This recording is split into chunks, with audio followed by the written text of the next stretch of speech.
Okey, Assalamualaikum, selamat pagi, salam Ramadan, salam sejahtera semua.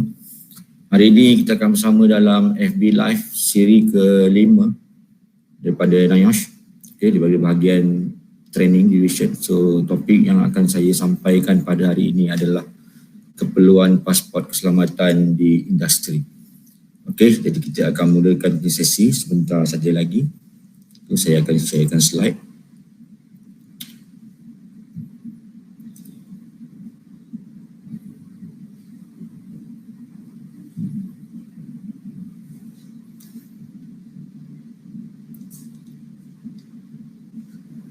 Okey, ini topik kita, keperluan pasport keselamatan di industri. Pasport keselamatan adalah satu sistem pasport yang digunakan di banyak industri di Malaysia yang kolaborasi bersama NIOSH untuk memastikan semua pekerja, kontraktor, pelawat, siapa saja yang hendak bekerja di dalam industri tersebut memiliki pasport, maknanya mereka telah dilatih secara asas di dalam keselamatan dan kesihatan pekerjaan.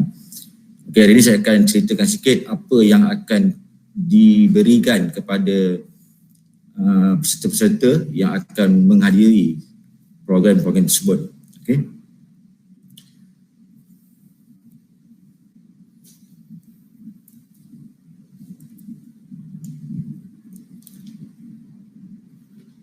Yang pertama,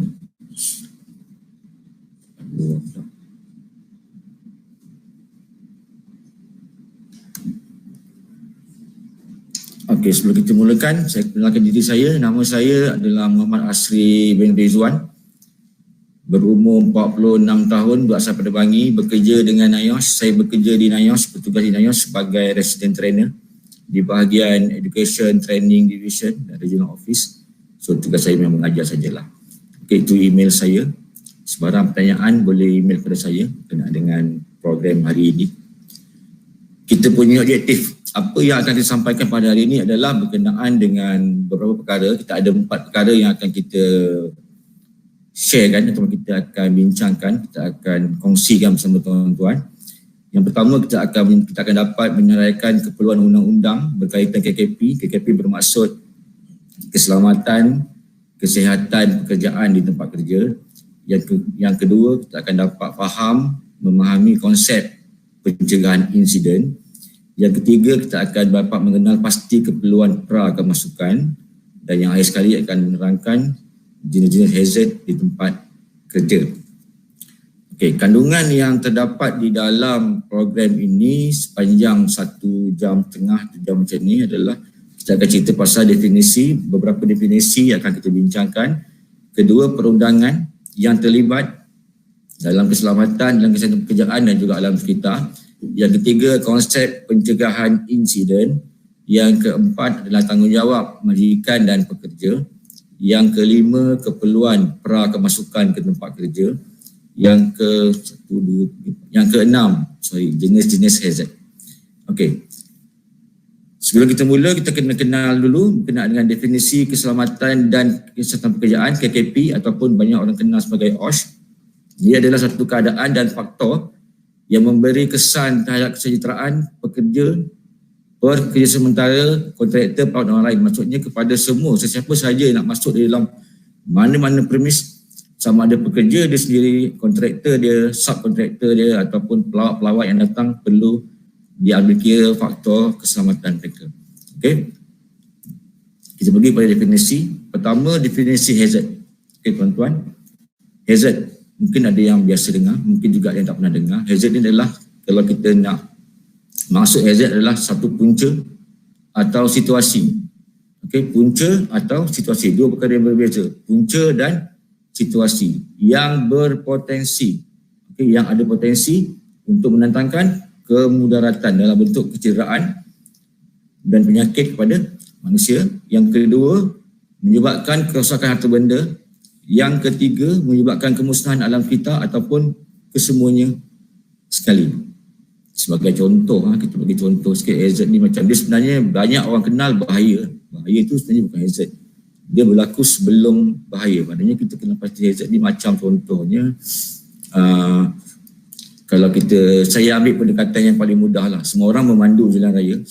semua orang memandu, ramai orang memandu jalan raya. Contohnya kita sedang memandu di sebuah jalan raya, kemudian kita nampak tiba-tiba kita nampak satu benda berada di tengah jalan. Contohnya tayar kenderaan ataupun serpihan tayar kenderaan berada di tengah jalan. Jadi kita pun secara tiba-tiba kita akan ada satu tindakan refleks. Kita akan mengelak tayar tersebut. Mengelak tu bukan hazard.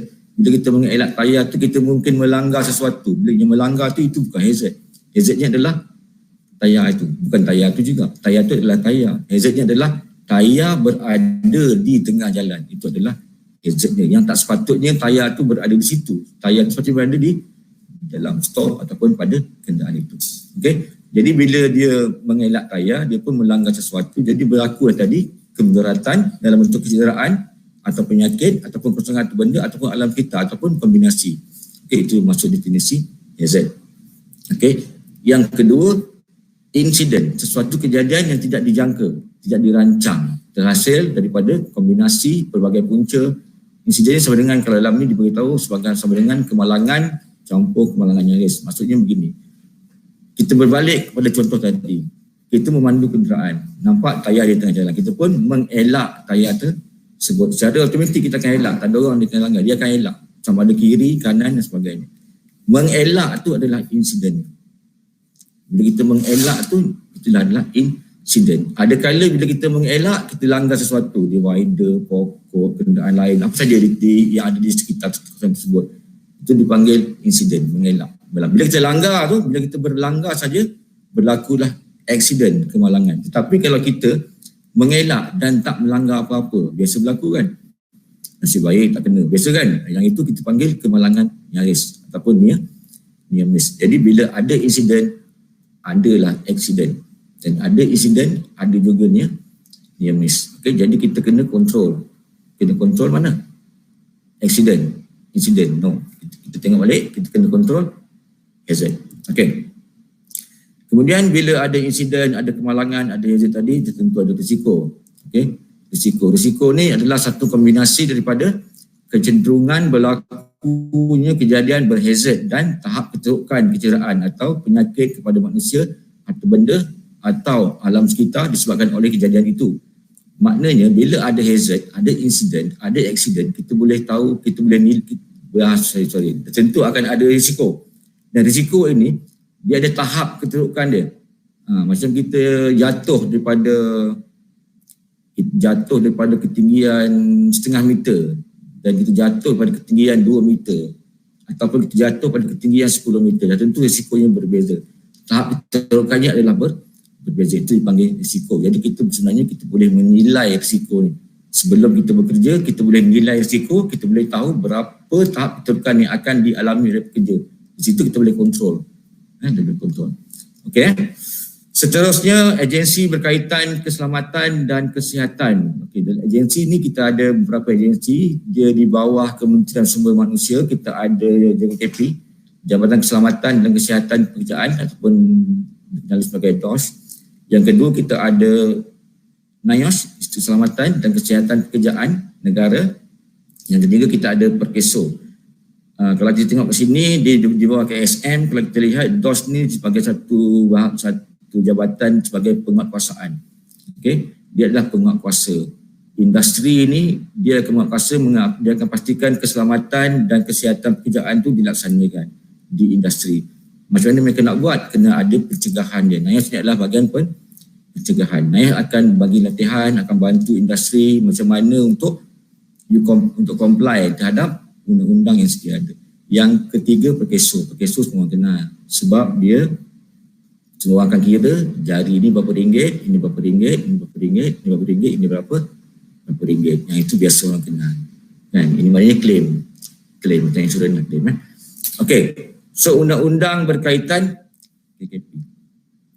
Okey, kita ada main ada dua lah. Pertama kita ada OSHA, Akta Keselamatan dan Kesihatan Pekerjaan, dikeluarkan pada tahun 1964. Yang kedua kita ada AKJ ataupun FMA, Akta Kinan dan Jentera, dikeluarkan pada tahun 1967 ataupun dikenali sebagai FMA, Factory and Machinery Act. Okey, dia ada skop berbeza. Kalau OSHA ni dia tertakluk kepada semua industri kecuali tentera dan juga pekerja di atas kapal perdagangan. Kalau AKJ ni hanya industri penghilangan, pembinaan, perombongan dan pengkorian sahaja. Okey, pendekatannya kalau AKKP dia lebih kepada pengawalan kendiri ataupun dipanggil kawalan diri sendiri, self-regulation, tanggungjawab semua pihak, kerjasama dan penglibatan pekerja, perundingan di antara majikan dan kerja. Kalau AKJ ni dia lebih kepada perspektif, terlalu bergantung kepada peraturan, arahan, terlalu kepada pemeriksaan oleh JKKP. Okey, objektif dia apa? Objektif dia adalah untuk melindungi OSHA untuk melindungi keselamatan, kesihatan dan kebajikan pekerja dan orang lain di tempat kerja, contoh pelawat, kontraktor, subkontraktor, sub lah. Kalau FME ini lebih kepada pengawalan terhadap kilang dan jentera, pendaftaran dan pemeriksaan terhadap kilang dan jentera. Bila kita bekerja di industri, kalau macam contohnya ini, kita ada beberapa benda yang, beberapa alat ataupun jentera yang perlu mendapatkan kelulusan daripada KKP sebelum kita menggunakannya. Contoh macam boiler, macam pressure vessel. Jadi yang ini perlu ada dia punya orang panggil license. Dan juga bila ada license ataupun dipanggil kelulusan menggunakan equipment tersebut, dan juga perlu juga ada orang yang dilantik oleh JKP untuk menghandle jentera tersebut. Okey? Boleh tuan-tuan? Boleh faham setakat ni? Kita baru sampai kepada slide yang ke-10. Okey? Okey, seterusnya kita pergi kepada undang-undang. Kita masuk pada undang-undang. Yang pertama kita nak cerita pasal section 15.1 di bawah OSHA. Di bawah Akta Keselamatan dan Kesihatan Pekerjaan. Okay, yang pertama, yang ini adalah tanggungjawab majikan, kewajipan majikan dan orang yang beristri yang beritahu macam tu. Okay, yang pertama adalah majikan perlu buat apa? So inilah cerita yang akan kita beritahu kepada industri semasa kita menjalankan program-program pasport. Maknanya bila syarikat tuan-tuan nak buat pasport keselamatan, kita akan cerita benda ni. Okay, yang pertama adalah majikan perlu memastikan 3 perkara saja, tak banyak, 3 perkara saja. Keselamatan, pertama keselamatan, yang kedua kesihatan, yang ketiga, kebajikan semasa bekerja untuk semua pekerja. Jadi, macam mana majikan nak pastikan 3 perkara dilaksanakan? Apa yang dia kena buat? Kan, apa yang dia kena buat? Dia pun tak tahu kan? Jadi, apa yang dia kena buat adalah diberitahu juga di dalam OSHA, di dalam section 15 lagi, tapi kurungan 2. Dalam ni diberitahu ada 1, 2, 3, 4, 5, 6 perkara yang perlu majikan laksanakan untuk memastikan 3 perkara tadi, untuk make sure keselamatan, kesihatan dan kebajikan yang dilaksanakan, safety and welfare. Yang pertama, pengadaan dan penyelenggaraan loji dan sistem kerja yang selamat. Maknanya tempat kerja tu perlu maintain dengan baik. Kena maintain dengan baik lah, sentiasa maintain dengan baik. Sama ada nak buat maintenance macam mana lah, dia nak buat weekly, monthly, daily dan sebagainya. Yang kedua, perlu ada sistem kerja selamat. Bekerja perlu ada sistem, tak boleh menghentam saja, kena ada sistem kerja selamat dan dikawalan. Yang kedua, dia kena membuat perkiraan bagi menjamin. Yang ini perkiraan berkaitan penggunaan dan pengendalian, menangani, menyimpan, mengangkut. Bermaksud apa? Bermaksud yang ini dia kena buat lebih kurang macam risk assessment, penilaian risiko. Dia kena buat penilaian perkiraan bagi menjamin. Tuan tahu tak apa itu perkiraan bagi menjamin? Perkiraan bagi menjamin. Semua orang sebenarnya pernah buat benda ni. Every day kita buat benda ni. Kita buat risk assessment sebenarnya adalah every day. Tapi kita tak sedar kita buat benda tu. Contohnya, hari-hari kita memandu. Saya suka ambil benda-benda yang mudah saja, memandu. Setiap orang akan memandu, dia akan jumpa simpang. Simpang 3, simpang 4, ada simpang 5, tak ada ya. Simpang 2, simpang 3 dan simpang 4. Okey. Bila kita sampai pada simpang 3 atau simpang 4, automatik kita akan berhenti. Betul? Jangan berhenti untuk melihat kiri dan kanan sehingga keadaan menjadi selamat, baru kita keluar daripada simpang tersebut. Sebenarnya kita dah buat perkiraan bagi menjamin. Kita telah pun buat, cuma tidak didokumentkan. Tetapi kalau dalam industri, benda ni didokumentkan supaya pekerja boleh berikut. Yang ketiga, mengadakan maklumat, arahan, latihan dan penyeliaan. 1, 2, 3, 4 perkara. Yang inilah latihan, yang inilah yang termasuk dalam program pasport nanti. Maksudnya majikan perlu memastikan pekerjanya telah dilantik. Dah bagi maklumat, dah bagi arahan, dah bagi latihan dan penyeliaan lagi. Maknanya memang betul-betul majikan ni sayang pekerja mereka. Dan untuk memastikan pekerja mereka ni selamat masa bekerja, dia bagi maklumat. Dah bagi maklumat ni, bagi lagi arahan, bagi lagi arahan. Dah bagi arahan, bagi lagi latihan. Dah bagi latihan, dia selia pula pastikan pekerja dia ikut maklumat yang diberikan, ikut arahan yang diberikan. Sebab itulah ada supervisor, ada penyelia di tempat kerja. Di samping menyelia operation tersebut dan juga menyelia keselamatan dan kesihatan pekerja-pekerja mereka. Okey. Yang keempat, yang ini berkenaan dengan penyelenggaraan persekitaran pekerjaan tanpa risiko kepada kesihatan dan kemudahan kebajikan yang mencukupi. Okey, yang ini cerita pasal yang ni ulang 2 kali, sorry. Yang ini cerita pasal environment kerja. Environment kerja ni dia ada beberapa perkara lah. Yang pertama sekali, bila kita bekerja, kita mungkin bekerja bersebelahan dengan kawasan-kawasan kerja yang mungkin memberi mudarat kepada kita. Jadi kita kena isolate. Kita seperti kita pasang pedikir, kita kena asingkan supaya kita bekerja di dalam kawasan kerja saja. Sama ada untuk menjaga keselamatan dan kesihatan pekerja kita juga kena pastikan menjaga keselamatan dan kesihatan orang lain yang berada di sekitar tempat kerja kita. Yang kedua, environment di dalam tempat kerja itu sendiri. Mungkin ada beberapa aktiviti di dalam tempat kerja kita, dalam industri, dalam permis, dalam mana-mana tempat kerja. Mungkin aktiviti itu tidak sesuai dilakukan bersama serentak pada masa yang sama. Jadi dia kena buat arrangement sama ada pada masa berlainan atau pada hari yang berlainan. Yang akhir sekali adalah mengadakan penyelenggaraan cara masuk dan keluar dari tempat kerja. Yang ini cerita pasal dia kena memastikan satu perkara ni, maknanya macam emergency plan, rescue plan, kena ada plan-plan macam itulah. Yang ini. Okey, jadi majikan kena buat benda-benda macam ni lah. So, siapa yang kena pastikan benda-benda ni? Majikan. Siapa majikan? Wakil majikan. Majikan ni, kita kena faham, majikan ni bukan semestinya tokey syarikat tu. Sesiapa yang dilantik oleh syarikat tu. Kalau kita masuk mana-mana premis, kita akan jumpa satu orang. Yang pertama kita jumpa wakil majikan adalah security. Sampai mana tempat kita akan jumpa security. Betul? Security. Jadi, sampai sampai security dah ada dah arahan-arahan dia, dah ada dah peraturan-peraturan dia. Nak masuk nak kena buat apa, buat ini. Itu adalah arahan dari majikan. Jadi kita kena follow. Okey, ini tanggungjawab majikan. Okey, seterusnya majikan kena menyediakan dasar am keselamatan dan kesihatan dalam Seksyen 16. Tujuannya adalah untuk menyatakan keprihatinan dan komitmen majikan untuk memastikan keselamatan dan kesihatan pekerja-pekerjanya sebagai asas untuk pembangunan dan pelaksanaan program bagi melindungi keselamatan dan kesihatan di tempat kerja. Dalam melibatkan semua aktiviti kerja dan proses membuat keputusan. Maknanya dia ada satu dasar yang dia pegang untuk memastikan keselamatan, kesihatan pekerjanya dilaksanakan di tempat kerja mereka. Okey. Masih lagi dalam dasar ni kita pasal peraturan-peraturan keselamatan dan kesihatan pekerjaan, penyataan dasar am keselamatan dan kesihatan majikan pengecualian peraturan. Yang ini berkaitan dengan mana-mana majikan yang mempunyai pekerja melebihi yang menjalankan suatu pengusahaan dengan tidak lebih daripada 5 orang pekerja, dia wajib ada menyediakan dasar am majikan ni. Contohnya seperti berikut. Yang ini nayas punya lah. Kan dalam dia ada beberapa perkara yang dia beritahu tentang apa dia punya dasar am dia.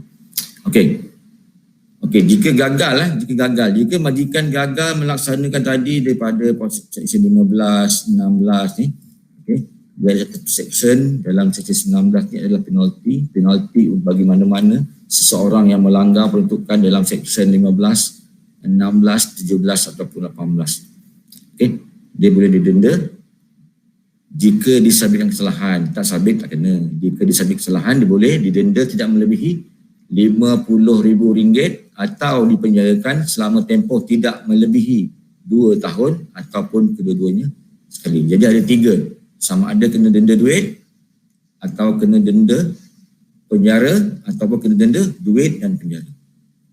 Okey, itu untuk majikan. Okey, jadi majikan kena menyediakan semua perkara tadi supaya tidak kena denda. Okey, seterusnya kewajipan am pekerja. Bukan majikan saja ada tanggungjawab, pekerja juga ada tanggungjawab. Okey. Yang pertama, pekerja dia kena buat apa? Dia kena buat adalah menjadi kewajipan setiap pekerja yang sedang bekerja untuk memberikan perhatian yang munasabah bagi keselamatan dan kesihatan dirinya dan orang lain. Yang ini cerita pasal dia kena menjaga keselamatan diri sendiri dan orang lain. Di bawah OSHA juga, di bawah Seksyen 24 Kurungan 1. Yang pertama, dia kena jaga diri sendiri dan orang lain. Orang lain ni siapa? Sesiapa sahaja. Bukan kawan-kawan sahaja. Sesiapa sahaja. Walaupun kita tidak kenal kontraktor sebelah kita, kita juga kena menjaga keselamatan mereka. Okey. Yang kedua, bekerjasama dengan majikannya atau mana-mana orang lain yang menunaikan apa-apa kewajipan atau kehendak yang dikenakan kata majikan. Maksudnya, sesiapa saja dilantik oleh majikan, kita kena beri kerjasama dengan mereka. Okey. Contoh yang tadi lah. Kita masuk dalam premis, jumpa siapa? Security. Kena beri kerja sama dan lain-lain. Siapa yang dilantik oleh majikan. Seterusnya, memakai atau menggunakan pada sepanjang masa apa-apa kelengkapan atau pakaian perlindungan yang diadakan oleh majikan bagi maksud mencegah apa-apa risiko kepada keselamatan dan kesihatan. Yang ini cerita pasal PPE. Okey, maknanya pekerja menjadi kewajipan seorang pekerja, dia kena pastikan memakai PPE yang telah disenaraikan oleh majikan, yang telah diarahkan oleh majikan mereka. Sama ada jumpa dalam permit ke, dalam assessment, dalam dokumen, dia kata kena pakai 5 PPE, pakai 5, kena pakai 4, pakai 4, kena pakai 3, pakai 3. Bukan sahaja pakai, dia juga kena faham pakai itu untuk apa, dekat mana, kenapa dia kena faham. Jangan pakai saja, jangan besok nanti dah pakai macam-macam, orang tanya ni pakai untuk apa. Tak tahu, bos suruh pakai, saya pakailah. Ini tak boleh. Dia kena faham. Kenapa pakai helmet? Untuk jaga saya punya kepala. Kasut, jaga saya punya kaki. Macam itulah, dia kena faham. Seterusnya, mematuhi apa-apa sahaja arahan atau langkah keselamatan dan kesihatan pekerjaan yang diperkenalkan oleh majikannya. Yang ini lain-lain perkara. Lain perkara ni macam contohnya larangan merokok, larangan makan minum, larangan menggunakan telefon bimbit, larangan-larangan lain tentang OSH. Dan dilarang parking kat sini, kena reverse park, just follow saja. Okey, tentang keselamatan. Okey, jika gagal, kalau pekerja pula yang gagal mematuhi Seksyen 24.1, apa yang akan berlaku pada pekerja? Mereka juga akan diberikan penalti. Masih lagi di dalam Seksyen 24/2, penalti yang dikenakan terhadap pekerja adalah RM1,000 atau 3 bulan penjara atau kedua-duanya sekali. Dia mungkin boleh kena RM1,000, mungkin boleh kena 3 bulan penjara, mungkin juga boleh kena kedua-duanya sekali. Okay, itu sikit sebanyak tentang kewajipan sebagai pekerja dan juga sebagai majikan. Jadi diharap majikan boleh patuh, pekerja pun boleh patuh. Sebab itu kena ada kerjasama di antara majikan dan pekerja. Seterusnya, undang-undang alam sekitar. Sentuh sikit saja tentang alam sekitar. Kita ada undang-undang tentang Akta Kualiti Alam Sekeliling pada tahun 1974 yang dikuatkuasakan oleh Jabatan Alam Sekitar. Okey, kemudian kawalan terhadap pencemaran udara, bunyi, tanah, air dan sisa buangan. Okey, yang ini tentang alam sekitar, definisi buangan terjadual. Dalam bila kita bekerja nanti kita akan jumpa sisa-sisa domestik dan juga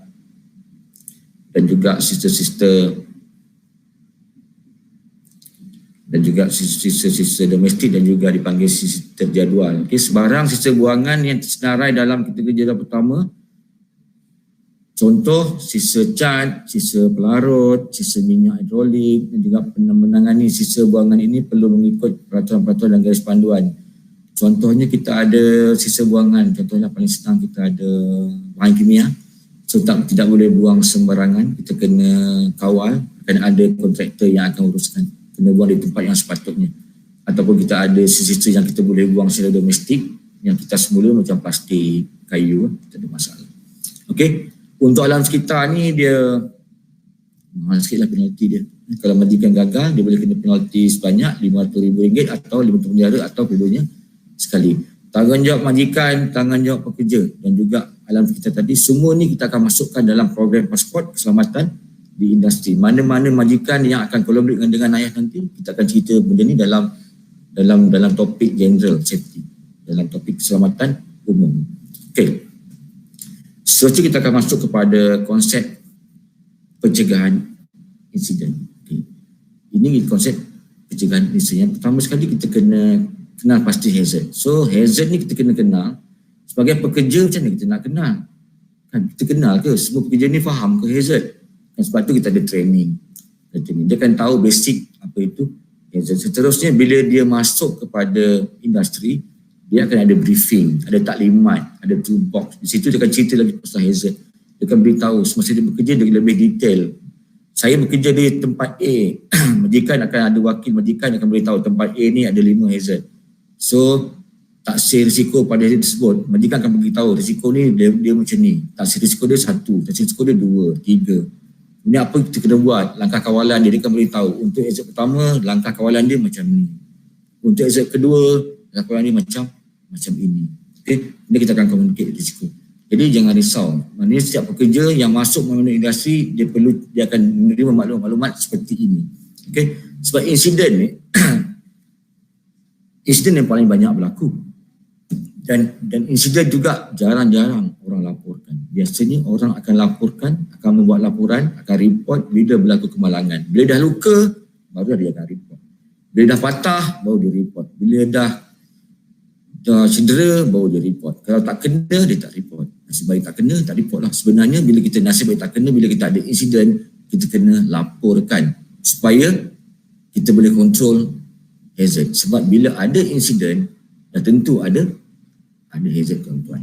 Okay, kalau kita tengok daripada piramid insiden untuk next slide ni, contohnya bila berlaku kemalangan nyaris kan, satu mungkin meninggal dunia. Bila ada satu orang mengelak tayar di jalan raya tadi, tak langgar, nasib baik tak langgar. Yang kedua nasib baik tak langgar. Yang ke-400 mungkin langgar dan meninggal. Contohnya macam tu. Okey, punca-punca insiden. Macam mana boleh berlakunya insiden? Ada 2 punca. Yang pertama adalah pelakuan tidak selamat.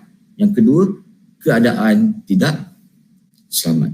Pelakuan ni biasanya berlaku pada individu, pada orang tersebut. Dah ada arahan, dia tak ikut. Dia bergurau. Dah dibagi senarai PPE, dia tak pakai PPE. Kan? Dia pakai PPE pula, dia pakai PPE yang salah. Dia pakai PPE pada tempat yang tidak sepatutnya. Dia mengambil jalan pintas. Yang ni yang paling selalu berlaku lah. Sebab pekerja ni biasanya dia kejar apa? Dia kejar masa. Dia nak cepat, dia kejar untung. Ejah bawah, ejah sana, ejah sini. Yang penting kerja cepat, siap. Yang penting mudah. Peraturan ni bagi dia menyusahkan. Sebenarnya bukan menyusahkan. Sebenarnya peraturan ni memudahkan. Kalau kita ambil secara positif, dia akan menjadi memudahkan. Just follow saja. Dah ada langkah kawalan, dah ada prosedur. Ada 5 perkara, ikutlah 5. Senang kita nak kerja. Lepas 1 buat 2, lepas 2 buat 3 sampai dah nombor. Ini kan lebih mudah. Okey, yang kedua, keadaan tidak selamat. Memang tempat tu yang tidak selamat. Memang tempat kerja tersebut tidak selamat. Macam tayar tadi lah. Memang jalan raya itu tak selamat sebab ada tayar kat situ tengah jalan. Lepas tu contohnya gitu. Okey. Sama ada arahan kerja yang tidak lengkap, lantai tu licin, kan, lantai licin. Kenapa lantai tu licin? Sebab ada minyak. So hazard dia yang paling satu. Minyak ke lantai licin? Itu dia lantai licin sebab tak ada orang simpan minyak dalam lantai. Minyak disimpan di dalam bekas minyak, digunakan dalam operation mesin. Bila dia bocor, dia meleleh pergi ke lantai. Kita sampai ke lantai tergelincir dan jatuh. Okey, jadi hazard ni adalah apa? Lantai licin. Puncanya minyak tu bocor. So bila kita laporkan insiden tergelincir tapi tak jatuh, sebab tak jatuh, kita laporkan, kita boleh kontrol benda tu. Jadi keadaan tidak selamat ni akan bertukar kepada keadaan yang lebih selamat. Sama ada ataupun peralatan bersepah di laluan. Ini dipanggil insiden. Okey. Bila berlaku satu insiden, dia ada beberapa kos lah. Biasanya yang kita nampak kos yang nyata. Kos yang terlibat secara langsung dengan kemalangan. Contoh seperti bila ada kemalangan, kena pergi klinik, pergi hospital, so ada bayaran perubatan. Kan, bila ada kemalangan menyebabkan kecederaan yang teruk, mungkin dapat pampasan. Mungkin pampasan one off, mungkin bulanan, mungkin tahunan dan juga denda. Mungkin macam kena denda lah, ini yang kita nampak. Tetapi kemalangan tersebut mungkin juga menyebabkan kerosakan produk dan juga bahan mentah daripada syarikat tersebut. Mungkin syarikat tersebut syarikat pengeluar makanan, kan, berlaku kemalangan, rosak satu bekas yang besar di punya makanan, terus dia akan kerosakkan produk. Mungkin juga kerosakkan loji dan bangunan. Mungkin kemalangan itu menyebabkan kebakaran dan boleh menyebabkan terbakar. Okey, ataupun peralatan kerja dan mesin, dan juga pembelanjaan kecemasan emergency punya mungkin lebih tinggi. Okey, jadi untuk mengawal bila berlaku insiden tadi, ada insiden dan akan ada risiko. Risiko ni sebenarnya boleh dikawal melalui hierarki kawalan risiko, boleh dikawal melalui hierarki kawalan risiko. Kita ada 1, 2, 3, 4, 5, 6. Okey, kebanyakan orang di tempat kerja mereka kenal yang last tu, PPE yang dikenal. pakai PPE itu adalah last resort, kawalan yang terakhir. Bila masa pakai PPE ni? Bila hazard tak dapat dihapuskan ataupun tak dapat dikurangkan pakai PPE. Macam sekarang ni, semua orang keluar pakai apa? Pakai face mask, surgical mask untuk mengelak jangkitan daripada COVID-19. Betul kan? Itu adalah last resort. Langkah terakhir kita pakai face mask. Langkah awal dia apa? Duduk rumah. Langkah awal dia duduk rumah, jangan pergi mana-mana. Jangan ada kontak dengan mana-mana orang. Jangan ada buat aktiviti berkumpul. Itu yang utama dia. Okey. So kita ada kawalan, kita punya hierarki kawalan, kita ada penghapusan, penggantian, pengasingan, kawalan kejuruteraan dan juga PPE. Okay. Untuk detail dia nanti kita akan masuklah program-program mana-mana program pasport keselamatan. Okey. Seterusnya kita pergi kepada keperluan kemasukan. Okay. Untuk masuk dekat mana-mana premis yang telah ada pasport keselamatan, dia kena ada sistem pasport keselamatan. Dia akan tunjukkan dia punya pasport. Nak masuk kerja kat sini kena ada pasport. Tunjuklah pasport. Kan? Kedua, bila kita masuk mungkin ada orientasi, mungkin ada induction training, ada kod etika, kod pakaian, kena isytihar kita punya kelengkapan, kena declare masuk bawa apa. Ada tempat tulis dia bawa apa, bawa laptop 1, bawa hammer 2, simple kan. Ada tempat nak masuk, bawa laptop 1, tengok serial number cik, buka bateri, tengok serial number, tulis ada lebih detail. Okay. Kemudian lain-lain kena ada PPE. PPE ni mungkin kebiasaannya ada tempat yang memang dia dah minta untuk kita pakai PPE yang lengkap, bermula daripada pagar masuk lagi. Walaupun kita tahu kita nak pakai PPE itu dekat dalam, dekat tempat yang tertentu, tapi kawalan daripada mula, maknanya kena pakai biasa standard helmet, pakai safety glass kan, earplug ni untuk tempat yang bising, mungkin kena pakai alat mungkin juga untuk pernafasan, face mask dan sebagainya, dan juga untuk tubuh badan. Okey, peraturan dengan PPE ni pula kita perlu ada sedikit peraturan, kita perlu ada pemeriksaan inspection sebelum gunakan. Sebelum semua alat nak pakai kena ada pemeriksaan awal. Pakai alat yang betul. Okey, yang betul saja, jangan yang salah. Helmet pakai di kepala, jangan pakai di tangan. Kemudian saiz kena betul. Yang saiz ni mungkin ramai yang tidak ambil penting. Dia asal pakai. Biasanya yang biasa orang ikut saiz kasut. Kan kasut memang dia akan ikut saiz dia. Kalau macam helmet tak ada saiz. Kalau macam full body harness dia ada saiz. Juga kemudian maintenance dia, kita punya PPE ni perlu ada penyelenggaraan. Macam nak buat, kita kena refer kepada pengeluar, kita beli dengan siapa, kita beli jenama apa, kita beli brand apa, rujuk pada pengeluar untuk maintain dia macam mana, sebab setiap alat ni dia ada jenama tertentu, setiap jenama dia ada kaedah yang berbeza. Mungkin sedikit berbeza lah, tapi secara umumnya sama. Dan juga penyimpanan, nak simpan dia pun kena tahu, simpan di tempat yang betul, yang selamat, jangan ada attachment tu mana-mana chemical. Jangan pula nanti simpan helmet dalam stor chemical kata semua. Okey. Seterusnya yang ini sistem kemasukan, seterusnya tentang keperluan sebelum bekerja. Okey, sebelum bekerja ni kita kena ada apa? Kita kena ada permit to work.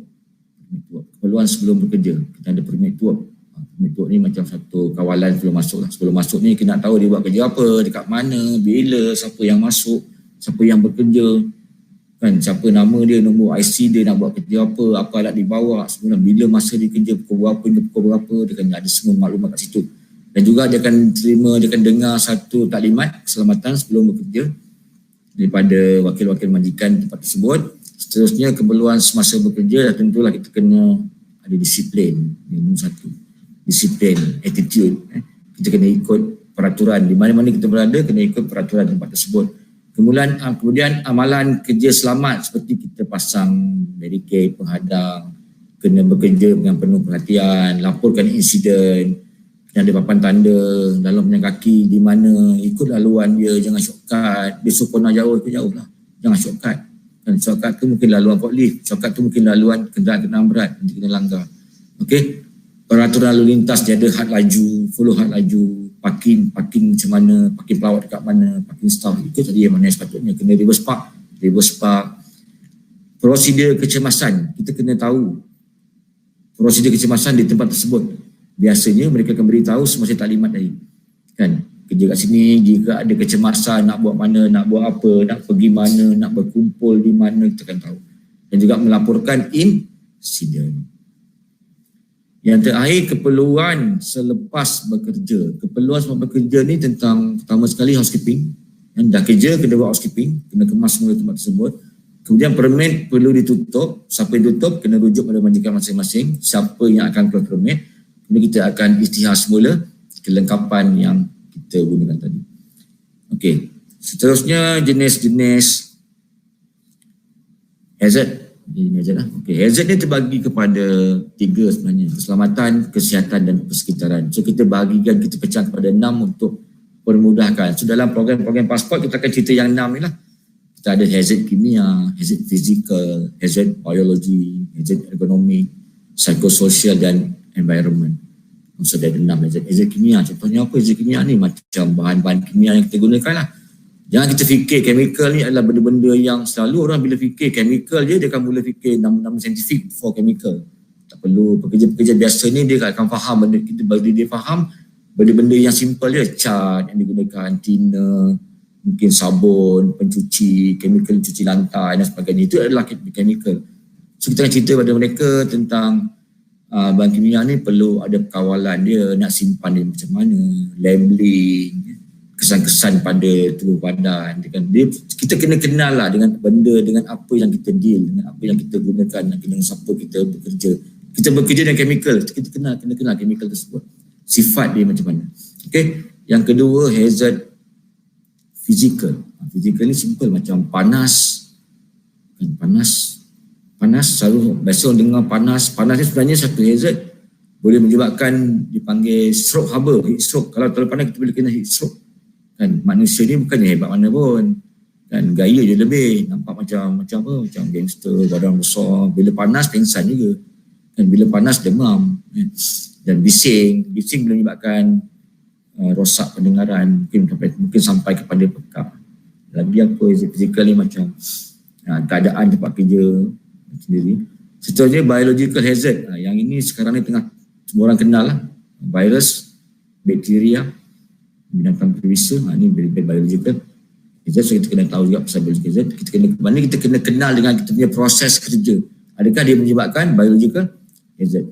Seterusnya hazard ergonomik. Yang ini lebih kepada biasanya lebih kepada manual handling. Kita nak menguruskan bahan, kita nak mengalihkan bahan, nak mengangkat bahan, gunakan manual handling, angkat dengan tangan kita. Kita dah tahu dah nak angkat beban tu 100 kg, kita angkat seorang-seorang juga. Maknanya kita tidak ergonomik lah. So kena cari kaedah yang sesuai untuk mengangkat berat tersebut. So kaedah ni kita belajar dalam program-program pasport keselamatan di industri yang sedia ada di NIAS, ataupun tuan-tuan juga boleh buat pasport baru, boleh collaborate dengan NIAS. Kemudian hazard psikososial, yang ini lebih kepada macam stres, sexual harassment, ini semua adalah psikososial. Dan akhir sekali environment. Environment ni ada 2 jenis. Satu environment kerja. Seorang buat welding, seorang buat kerja mengecat. So ada environment yang tidak selamat di situ. So kerja itu kena diasingkan, sama ada hari berbeza, masa berbeza, atau diasingkan dengan sesuatu yang lebih selamat. Ataupun environment alam sekitar, environment yang natural, macam kita bekerja di kawasan luar, berlaku hujan lebat, angin kencang, banjir, sebagainya, gempa bumi, itu dipanggil hazard environment. So ada 6 kategori yang akan dibincangkan, yang akan disampaikan kepada semua peserta pasport keselamatan di industri yang NIAS sediakan hari ini lah. Okey, seterusnya yang ini dah penghujung. Yang ini topik mengikut sektor. Okey, yang ini sebenarnya bila tuan-tuan masuk program mana-mana program pasport keselamatan di industri di NIAS, kita ada banyak jenis sebenarnya, bergantung pada industri. Ada yang industri gas dan minyak, ada industri macam electrical, ada telekomunikasi, ada yang macam broadcasting, ada yang jalan raya, ada yang construction. So dia ada topik-topik tertentu, mana sektor tertentu. Jadi kita akan bagi biasanya kepada 3 topik. Yang pertama tadi, dah ceritakan tadi pasal keselamatan umum.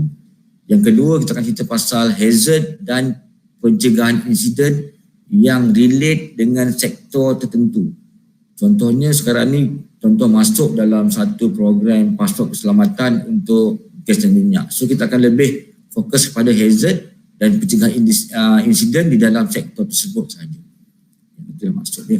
Seterusnya dalam aktiviti kritikal ataupun keselamatan di tempat kerja, 2 topik ni lebih kurang sama cerita dia. Sebab ada syarikat yang minta ditulis di situ aktiviti kritikal di tempat kerja mereka. Ada yang minta topik tu diberi nama keselamatan di tempat kerja. So dua topik ni sebenarnya sama. So jadi yang pertama kita ada general safety, yang kedua kita ada hazard, yang ketiga kita ada tempat kerja punya activities. Aktiviti tempat kerja tersebut sama ada dipanggil keselamatan di tempat kerja ataupun aktiviti kritikal di tempat kerja. So topik terakhir untuk pasport, biasanya kita akan ada satu topik tentang tindakan kecemasan. Ini pun sama, kita akan buat satu topik tentang emergency plan atau rescue plan. Kan? Biasanya orang selalu dengar emergency plan kan. Emergency plan ni apa? Rescue plan tu apa pula? 2 benda berbeza ya. Kalau emergency plan ni maknanya kita kena tahu macam mana kita nak keluar dengan selamat daripada tempat tersebut bila berlakunya kecemasan. Rescue plan, apa maklumat yang pasukan penyelamat perlu tahu untuk kita balikan yang dia perlu tahu untuk dia menyelamatkan mangsa di tempat tersebut bila mereka terperangkap di dalam kawasan itu benda berbeza. So kita cerita pasal perkara ini dalam program-program pasport bergantung pada sektor-sektor tertentu. Okey, sehingga hari ini NIOSH ada beberapa pasport keselamatan yang kita telah collaborate bersama dengan NIOSH. Pertama kita ada dipanggil OGSP, Oil and Gas Safety Passport, yang ini tentang industri gas dan minyak. Ini yang paling popular lah di Malaysia sebab kita industri ini besar di Malaysia. Yang kedua kita ada NIOSH Tenaga Safety Passport, ini antara yang popular. Top 3 ni memang saya letak on 1, 2, 3 ni top 3. Ini di antaranya, mungkin ada lagi yang lain. Okay, yang kedua tentang tenaga safety ni tentang TNB. Dan TNB pun syarikat yang besar. Yang ketiga kita ada NIOSH Telekom Sdn Bhd. So dia lebih cerita pasal communication punya industri. Dalam pasport ni cerita pasal communication, seperti gambar sebelah tu. Ni contoh kad pasport yang kita ada. Yang ni contoh untuk NIOSH TM Safety Passport. Itu gambar Khairul Azam. Jadi saya dah minta izin dengan dia untuk gambar dia. Walaupun gambar zaman bila saya tak tahu memang muda. Yang keempat, NIOSH Contractor Safety Passport. Ini kita kenal pasal CSPS. Yang ini general lah, general.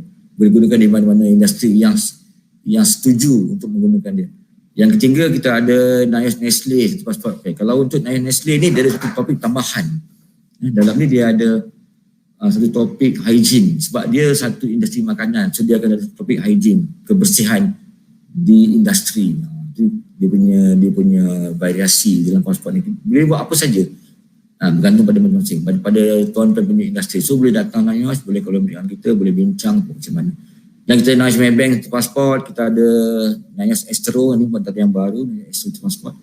Astro, yang ni lebih, dia juga ada cerita pasal sebenarnya banyak juga dalam Astro ni. Kita tengok, kita mungkin tak perasan, selalu tuan-tuan tengok konsert, tengok TV, suka tengok orang nyanyi, orang buat filem, buat itu. Sebenarnya di sebalik tabir tu dia ada beberapa kerja yang menyebabkan KKP dia, OS dia memang yang perlu diambil kira dengan teliti.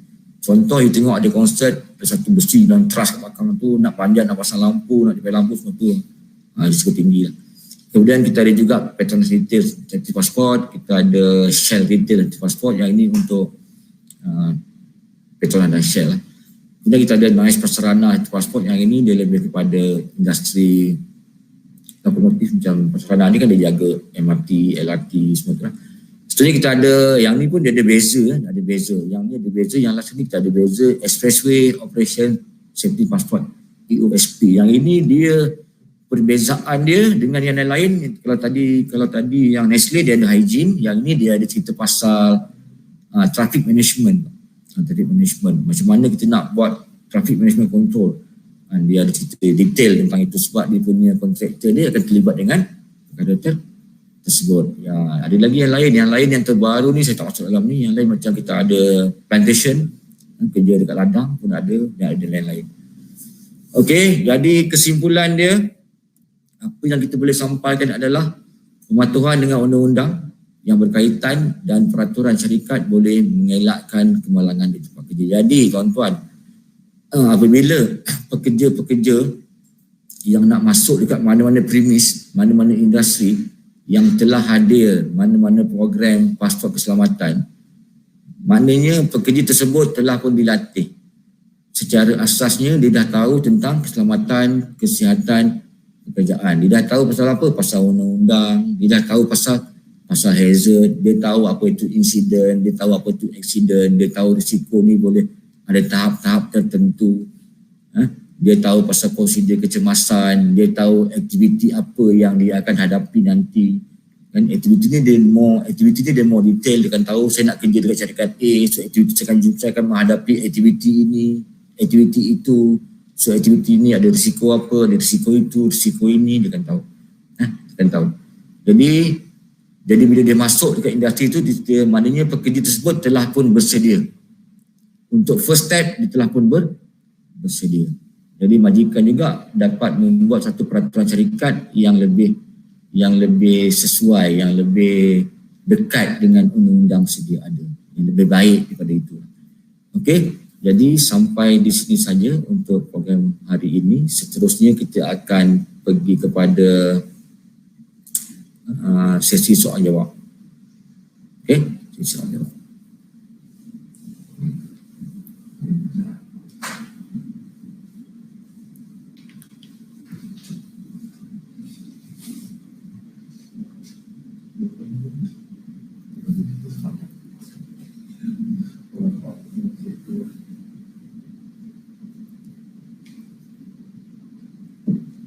Okey, soalan yang pertama.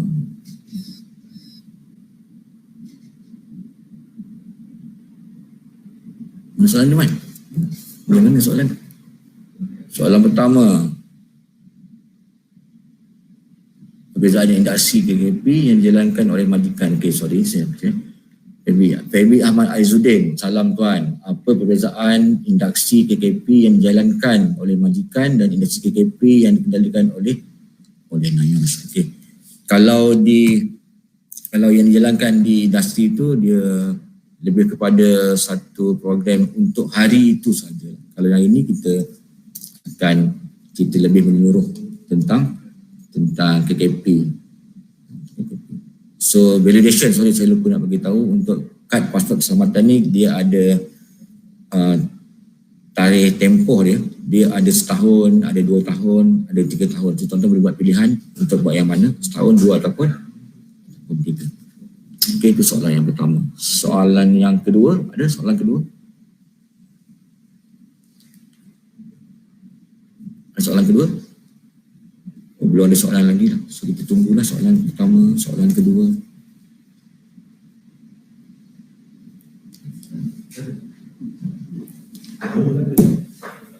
Tak ada soalan. Okey, nampak tak ada soalan lagi. Jadi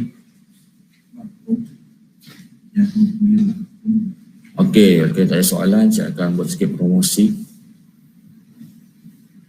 Okey, untuk makluman tuan-tuan, pada Khamis minggu hadapan, pada hari yang sama, tapi tarikh yang berbeza, pada 14 Mei 2020, NIOSH akan menjalankan seminar online bertajuk Amalan Kerja Selamat dan untuk aktiviti bekerja di tempat tinggi. Yang ni working safe at heart, working at heart.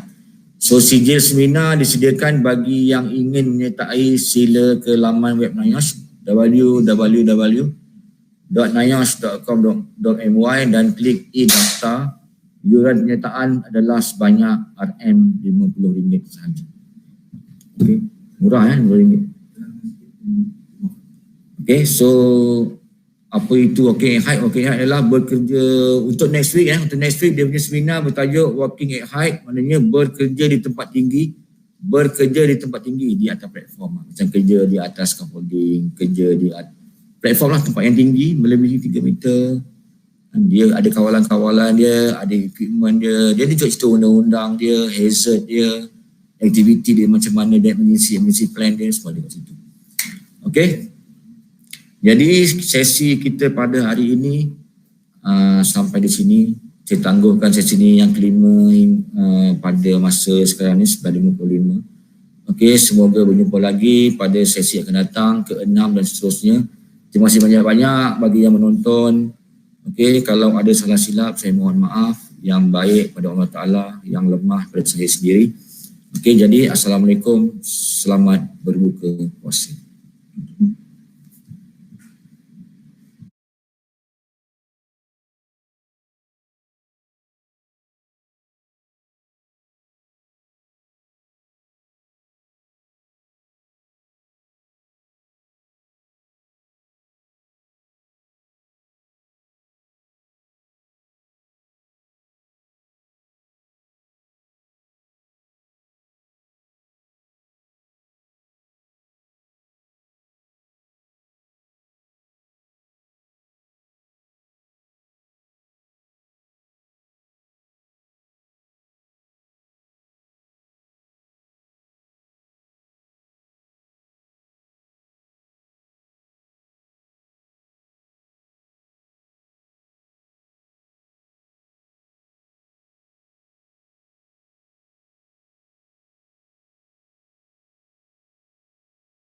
Tak. Okey. Okey lah. Okey lah. Yalah free pun. Ayo.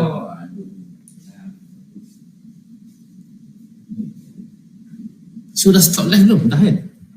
Live ada lagi tak? Ada. Tapi dah